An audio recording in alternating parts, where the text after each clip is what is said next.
morning.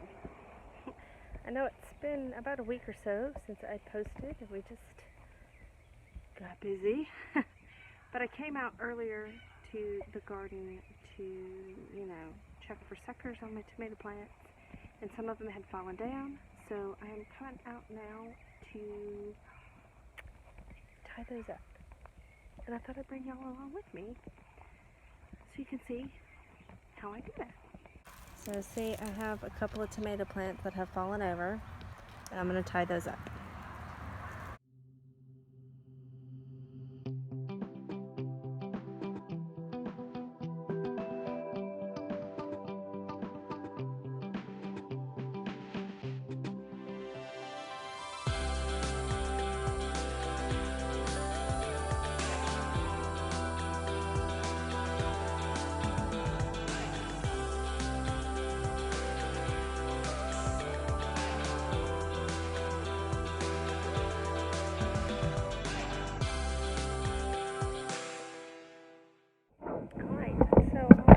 Use some scraps of some old tights that I had that I just cut. It's very, the material's very soft, it's very stretchy, so I don't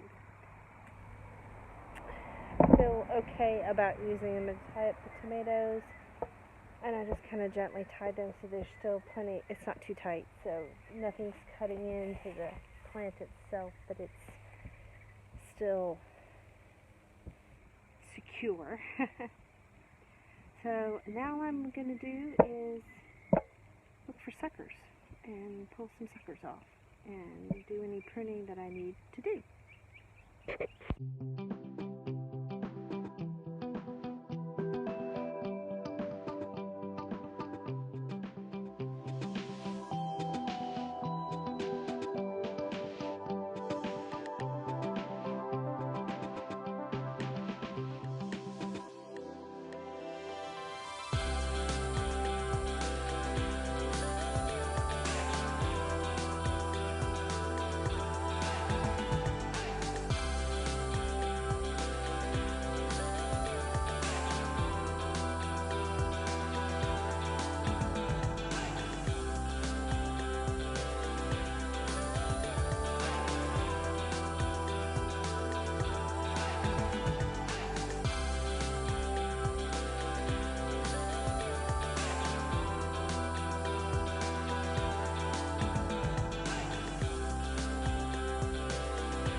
Okay, I think I'm finished pruning the tomatoes for today.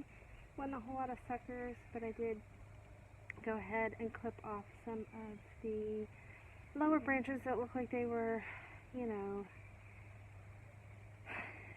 dead or, just didn't look really good, or any branches that were crossing across a plant. I went ahead and clipped those off too, just because I'm trying to keep the plants keep as much airflow as possible, because I have my plants really close together, probably closer than they probably should be. They should probably be about twice as far apart as they are. But this is a learning year for us. So next year when we plant tomatoes, we'll actually be planting them down there where the pole beans are. We're going to plant our tomatoes down where the pole beans and bush beans are down there.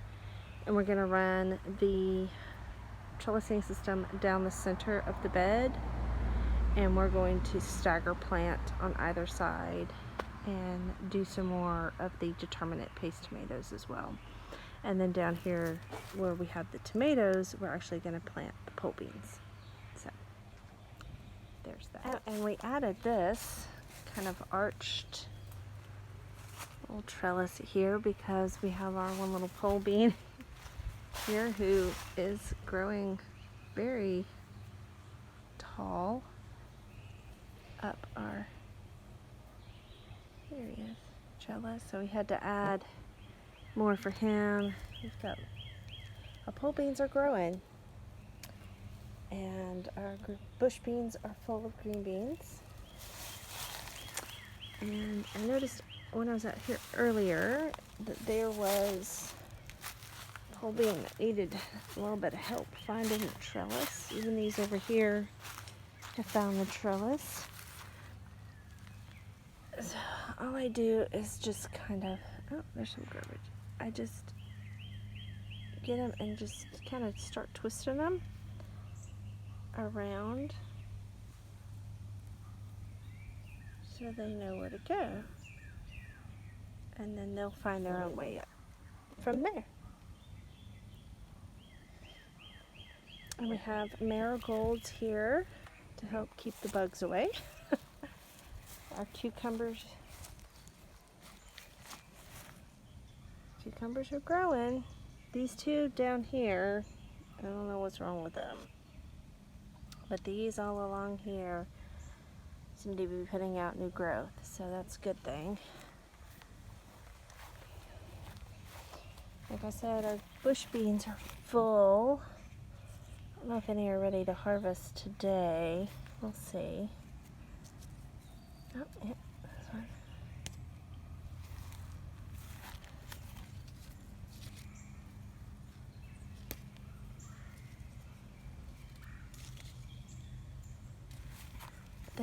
They are loaded down, so I've been coming out here and pulling off maybe a handful or so every day.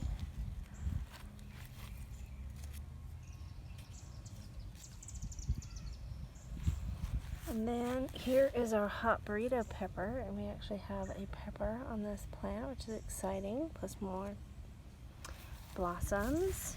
There's more blossoms on this one. This is another hot burrito pepper.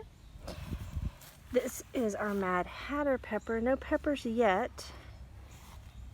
Although we have, let's see if I can get you. We have a little baby pepper right here, which is kind of fun. So that's exciting. Those are Mad Hatter peppers. A little bit of spice, not a whole lot there though.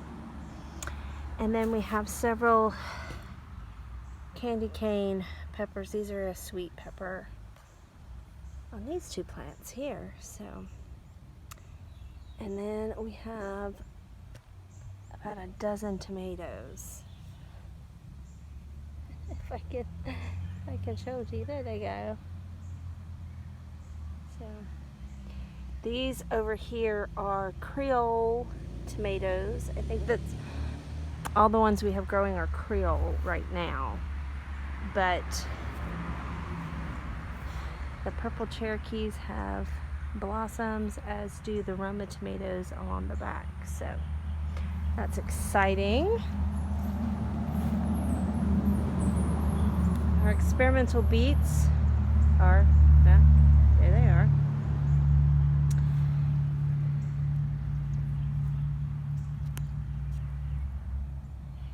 Carrots, lettuce, peas. We do have one pea pod. So, you know, for the people who say you can't, oh, here's another one. Look at that. You can't grow peas in the summer in Mississippi. You actually can. Here is our spinach. And I've forgotten what kind of spinach it is off the top of my head, but it's growing. Kale looks good. I harvested some yesterday. We have a random beet here. It seems to be growing pretty good. Here's our broccoli plant. Keeps putting out new leaves, so we're just going to leave him. See how he does. Swiss chard over there. Just hanging in there. Just doing what it does. Around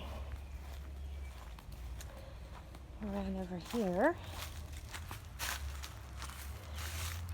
I have no idea what these are, but they keep popping up. They're not beets, because that's beet right there. I don't know what this is, but it keeps popping up. I just keep pulling it out. And sometimes I don't get it all.